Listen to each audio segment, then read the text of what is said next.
Hi everyone, welcome to my channel Pinnacle Study Group, and in this video I am going to start IAS and Punjab PCS prelim mock question, current plus static portion for both IAS and PCS, and this is my class number second.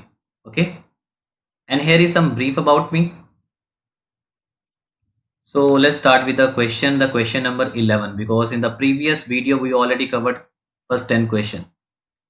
So the question number 11 is the plan of a Sir Stanford Cripps envisaged that after the Second World War, Stanford Cripps mission 1942 में India आया था। तो Stanford Cripps से उनका क्या plan था after the second world war? Answer should be D. और उनका क्या प्लान था? He will provide dominion status to the India.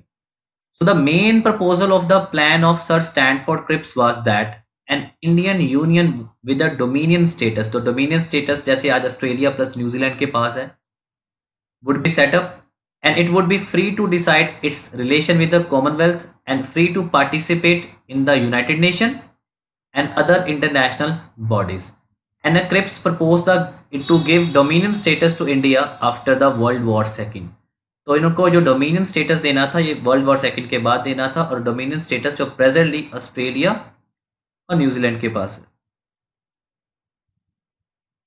पर इंडिया वांट इंडिपेंडेंस, तो India want complete independence, so that's why the Cripps mission failed. That's why the answer is D. Cripps mission India क्या करने आया था और इनका क्या विचार था after the second world war? तो आंसर है he would provide a dominion status. So next question, question number 12, who of the following was and were economic critics of the colonialism in India? तो जो India में already British के द्वारा colony बनाई गई थी, India was the colony of a British. तो जो कॉलोनियलिज्म की बात करें तो who were the criticisers? Obviously criticiser वही होंगे जो इकोनॉमी पे काम करेंगे। And there were famous economist Dadabhai Naoroji, G Subramania Iyer and the Ramesh Chandra Dutt. ये तीनों के तीनों काफ़ी अच्छे इकोनॉमिक क्रिटिसाइजर थे जिन्होंने ब्रिटिश को क्रिटिसाइज किया था as far as the colonialism concept in India concern. Okay, तो answer should be D. Dadabhai Naoroji, जिसका दूसरा इनको टाइटल है the grand old man of India, poverty and un British rule in India, इन्होंने book publish की है जिसमें बड़ी फेमस थ्योरी है economic drain theory. Ramesh Chandra Dutt, economic history of India, इनके द्वारा बुक लिखी गई हुई है। गोविंद रनाडे, गोपाल कृष्ण गोखले के गुरुजी। Next Gokhale, G Subramania Iyer were among those who grounded Indian nationalism firmly on the foundation of anti-imperialism by the fashioning the world first economic critic of colonialism before Hobson and Lenin। तो ये वर्ल्ड के first economic criticiser में आते even before Hobson and Lenin. Okay, so Dadabhai Naoroji plus Ramesh Chandra Dutt plus Govind Ranade plus Gopal Krishna Gokhale, G Subramania Iyer. Okay, so there were these personalities, so that's why the answer here is D, Ramesh Chandra Dutt, इनकी book है economic history of India.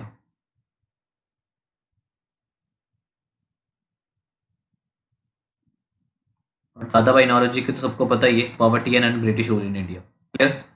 Now the question number 13। So the question 13 say that the government of India act in 1919 clearly defined. Government of India 1919, तो 1919 which is also called Montague-Chelmsford Reform, Montague-Chelmsford Reform। Clear? यहाँ पर concept शुरू हुआ था dyarchy का plus bicameralism. तो यहाँ पर दो कंसेप्ट शुरू किए गए थे, डायरकी एंड बाइकैमरलिज्म। 1919 दो बार है, तो यहाँ पर भी डायरकी भी 2 आएगा और बाय भी 2, ऐसे आप याद रख सकते हो जिनको नहीं याद होता तो। So the government of India act 1919 clearly defined. तो इसका आंसर है the jurisdiction of a central and the provincial government. Provincial governments जो प्रोविंसेस थी, प्रोविंसेस को ही आज स्टेट्स कहा जाता है क्योंकि तब प्रोविंसेस हुआ करती थी, 560 प्लस प्रोविंसेस थी during independence. Central and provincial government, जिसको आज स्टेट्स कहते हैं, इन दोनों की जुरिस्डिक्शन को सेपरेट करना, ठीक है, इस प्रॉपर इनको डिफाइन करना। So Montague-Chelmsford Reform, which became the Government of India Act in 1919, clearly defined the jurisdiction of a central and a provincial government. Okay, ये था हमारा question number 13। Now the question number 14 again, this was a UPSC question. तो ये सारे के सारे question UPSC से लिए गए हुए हैं। और यहाँ पर क्वेश्चन है Keshav Chandra Sen associated with the establishment of which of the following of the above. ठीक है, केशव चंद्र सेन जो ब्रह्मो समाज का भी पार्ट हुआ करते थे, तो ये कौन कौन से एसोसिएटेड हैं, जो यहाँ पर जितनी कमेटीज हैं, एसोसिएशंस बनी है, तो ये किस किस के साथ एसोसिएटेड है? फर्स्ट है Calcutta Unitarian committee, tabernacle of the new dispensations and the Indian reform association. You know this is not an easy question because UPSC question कभी इतना इजी पूछता नहीं है।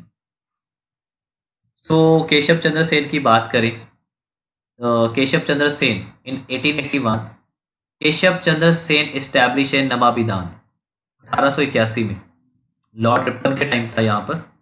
1881 में केशव चंद्र सेन ने इस्टेब्लिश किया नवाबिधान, और नवाबिधान का नाम है न्यू डिस्पेंसेशन।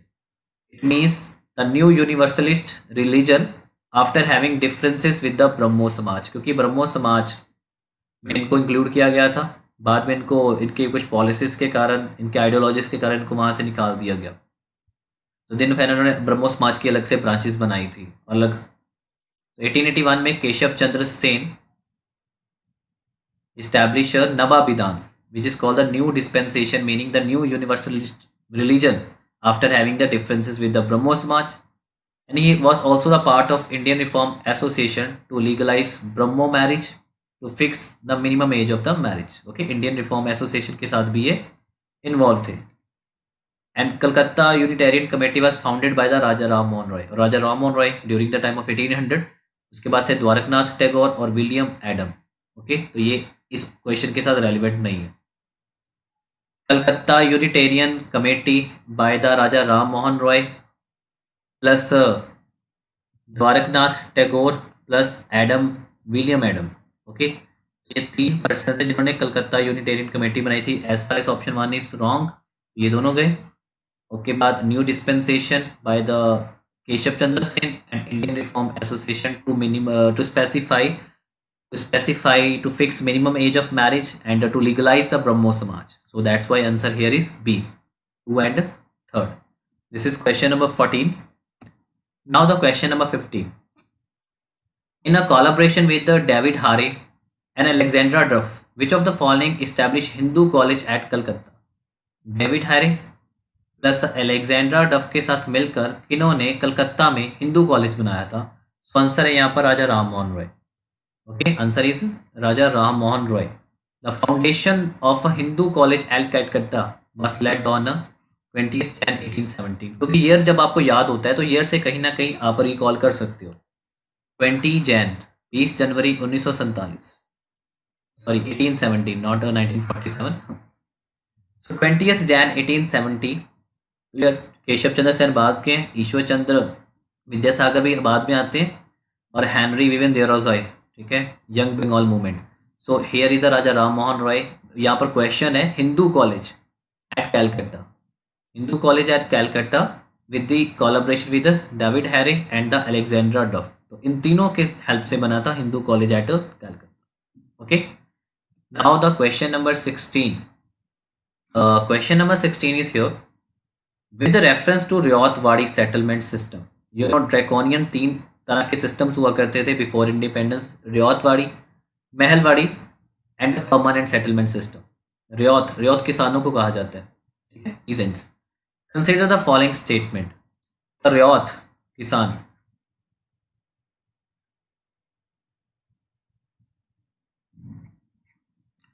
तो इसमें कौन कौन सा सिस्टम, इस रियातवाड़ी सिस्टम में कौन कौन सी ऑप्शंस करेक्ट है? The rent was paid directly by peasant to government, ठीक है, जितना भी ये रेंट होता था, टैक्स होता था, ये किसानों के द्वारा ब्रिटिशर्स को या सरकार को दिया जाता था। The government gave pattas to the ryot. Pattas क्या होते हैं? एक बहुत बड़ी लैंड होती है, उस लैंड को डिवाइड कर दिया जाता है, उसके ना पट्टे बना दिए जाते हैं, जैसे इस तरह के पट्टे, एक लैंड को 4-5 पट्टों में, 1 2 3 4 5, तो ये पट्टा बना दीजिए, और बहुत बड़ी लैंड को डिफरेंट किसानों को दे दिया जाता है खेती करने के लिए। And the land was served and assessed before being tax, और लैंड को सर्वे किया जाता है, प्रॉपर उसको एक्सेस किया जाता है बिफोर टैक्सिंग के लिए। तो ये रियातवाड़ी सिस्टम। तो यहाँ पर भी आंसर सारे करेक्ट हैं, क्योंकि रियायतवाड़ी का मतलब ये है कि जहाँ से डायरेक्ट टैक्स सरकार के पास जाएगा, मिडल मैन बीच में नहीं होंगे। In the Rayatwadi system, the rent was paid directly by the peasant to the government, and the government gave pattas to रियात। ठीक है, रियातों को पट्टे दिए जाते थे। आई थिंक मैंने यहाँ पर प्रॉपर बता दिया हुआ है कि पट्टा सिस्टम क्या होता है। पट्टास होते हैं the types of the land. So that's पे answer first is correct, second is correct and third is also correct. जब भी लैंड पे टैक्सेशन लगाया जाता था उसको प्रॉपरली सर्वे किया जाता था और उसको एक्सेस किया जाता था under the Ryotwari settlement system. Okay, Ryotwari settlement system ये साउथ में स्टार्ट हुआ था, मद्रास में रियातवाड़ी सबसे पहले। Question number 17। The question 17 is here. What was and were the object and objects of a Queen Victoria Proclamation in 1858? Queen Victoria Proclamation in 1858। 1857 के revolt के बाद एक गवर्नमेंट ऑफ इंडिया एक्ट भी यहाँ पर आया था, गवर्नमेंट ऑफ इंडिया एक्ट 1858, जिसमें क्राउन रूल भारत आ गया था और यहाँ से ब्रिटिश ईस्ट इंडिया कंपनी को एबॉलिश कर दिया गया था। ठीक है, 1858 के बाद, रिवोल्ट के बाद rather. So here is 1857 revolt. तो क्वीन विक्टोरिया प्रोक्लामेशन 1858, इसका ऑब्जेक्ट्स और ऑब्जेक्ट्स क्या है? So the object and objects of a Queen Victoria proclamation was to disclaim any intention to annex Indian state as announcement reverse Lord Dalhousie pre-war policy of the political unification through princely state annexation। तो Queen Victoria proclamation यही था कि अब हम annexation Indian states annex करने क्योंकि Dalhousie was the ruler, जब Dalhousie governor हुआ करता था तो उन्होंने पंजाब को एनेक्स किया था। उसके बाद फिर कोई स्टेट एनेक्स हुआ नहीं। Also place the Indian administrative under the British crown, so that's why first and second statement are correct. To disclaim any intention to annex Indian states, ठीक है, जो इंडियन स्टेट्स को एनेक्स करने का जो intention है अब उनको डिस्क्लेम किया जा रहा है, क्योंकि लॉर्ड डलहौजी ने पंजाब एनेक्स किया था। लॉर्ड डलहौजी ने पंजाब को एनेक्स किया था 1849 में। उसके बाद फिर 1857 का रिवोल्ट हो गया, उसके बाद क्राउन रूल आ गया, उसके बाद इन्होंने कोई भी एनेक्स नहीं किया इंडियन स्टेट्स। तो ये था कि to disclaim any intention to annex Indian states और इंडिया में प्रॉपर एडमिनिस्ट्रेशन देना। और एडमिनिस्ट्रेशन किसके पास चला जाएगा? ब्रिटिश क्राउन के पास, क्योंकि मैंने यहाँ पर बता भी दिया कि 1858 के बाद British east India company abolish कर दी गई थी और क्राउन आ गया था। यहाँ पर ऑप्शन है to regulate Indian company trades. ठीक है, रेगुलेट का तो कंसेप्ट ही खत्म है। अगर इसको कंपनी एबॉलिश कर दी तो फिर रेगुलेट ही क्यों करना? थर्ड ऑप्शन तो वैसे जाती है और फर्स्ट ऑप्शन भी आंसर है, तो answer here is A. Okay, so here is question number 17। Now the question number 18 is on your screen. और 18 क्वेश्चन में कहा गया हुआ है the radical wing of Congress party with Jawaharlal Nehru as one of the main leader founded the independence of Indian league in the opposition of. देखिए 1928 में एक report आई थी, नेहरू रिपोर्ट, मोतीलाल नेहरू के द्वारा दी गई थी। मोतीलाल नेहरू के द्वारा एक रिपोर्ट दी गई थी, नेहरू रिपोर्ट। उस नेहरू रिपोर्ट से उनका बेटा खुश नहीं था, जवाहरलाल नेहरू। ठीक है, मोतीलाल नेहरू के द्वारा जो रिपोर्ट दी गई थी उनका बेटा खुश नहीं था, जवाहरलाल नेहरू। तो जवाहरलाल नेहरू प्लस सुभाष चंद्र बोस, इन दोनों ने अलग से कांग्रेस से अलग होकर थोड़ा सा अपनी पार्टी बनाने की कोशिश की, which is called the independence for India league. ठीक है, सुभाष चंद्र बोस प्लस जवाहरलाल नेहरू। तो answer here is Nehru report. ठीक है, तो यहाँ पर बता दिया ना 1928 में Motilal Nehru the father of Jawaharlal Nehru, इन्होंने नेहरू रिपोर्ट दी थी, जहाँ से उस रिपोर्ट से सेटिस्फाइड नहीं थे उनके बेटे जवाहरलाल नेहरू, और उन्होंने फिर सुभाष चंद्र बोस जी के साथ मिलकर independence of for India league की फाउंडेशन रखी गई थी।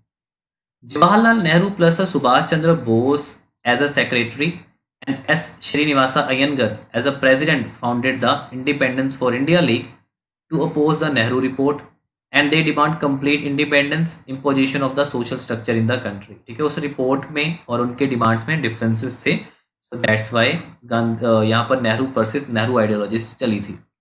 ये था question number 18। Now the question number 19। Question number 19 ancient history का क्वेश्चन है। The practice of a military governorship was first introduce in India. Greeks हैं, शाकास हैं, पार्थियंस हैं एंड मुगल्स हैं। ये तीन हो गए हमारे ये हो गए हमारे पोस्ट मौर्य, पोस्ट मौर्यंस है, और ये तो मुगल्स हैं। ये तो हमारा हो गया मिडिवल हिस्ट्री का क्वेश्चन। ओके, मिलिट्री गवर्नरशिप सबसे पहले इंट्रोड्यूस किसने की थी भारत में? Who introduced the practice of the military governor, जो मिलिट्री के गवर्नर्स होंगे? तो आंसर है Greeks. Okay, Greeks were famous for introduction of gold coins. ठीक है, इंडो सॉरी वो इंडो ओके इंडो ग्रीक से ये गोल्ड कॉइन्स के लिए भी बड़े फेमस है। So Greeks were first introduced the military governorship in India. They appointed their governor called the स्ट्रेटगॉस। ठीक है, जो अपने गवर्नर्स रखते थे मिलिट्री गवर्नर, उनका नाम था स्ट्रेटगॉस। तो ये चीज़ें याद रख लेना, यूपीएससी का ये क्वेश्चन है। तो Greeks were the first who introduce military governorship in India, और जो इनके गवर्नर्स का नाम होता था strategos. Okay, and they were also famous for the introducing gold coins in India. And the last question, the question number 20th is on your screen. Which one of the following book of ancient India has a love story of the son of the founder Shunga dynasty? देखिए, गुप्तास और यहाँ पर मौर्य, मौर्य और गुप्तास के between जो time होता है उनको हम पोस्ट मौर्य भी कह सकते हैं और प्री गुप्ता भी कह सकते हैं। मौर्य के जो लास्ट रूलर थे बृहदार्थ, ठीक है बृहदार्थ, उनको ओवरथ्रो किया गया था पुष्यमित्र शुंग, और that's why the Shunga dynasty. Okay, Brihadratha को ओवरथ्रो करके शुंगा डायनेस्टी फाउंड की गई थी, और शुंगा डायनेस्टी के फाउंडर थे पुष्यमित्र शुंग। ठीक है, ये मौर्य के बाद आते हैं गुप्ता से पहले, पुष्यमित्र शुंग। और पुष्यमित्र शुंग के बाद उनका बेटा आता है अग्निमित्र। अग्निमित्र की लव स्टोरी है मालविक के साथ। ओके, अग्निमित्र प्लस मालविक, और ये लिखी गई हुई है by the Shakespeare of India, Kalidas के द्वारा। So Malavika Agnimitra, the Malavika Agnimitra is a Sanskrit play written by Kalidas. This play tell the love story of Agnimitra, the Shunga emperor, and he falls in love with the picture of an exiled servant, okay, called Malavika. Answer is Agnimitra. Okay, ये थी हमारी second class, class number 2 for IAS and Punjab PCS prelims mock question series. Okay, so again kindly follow me on Unacademy also. I'm an Unacademy educator who teaches you on a UPSC and Punjab level. So kindly like this video, share this video. Thank you.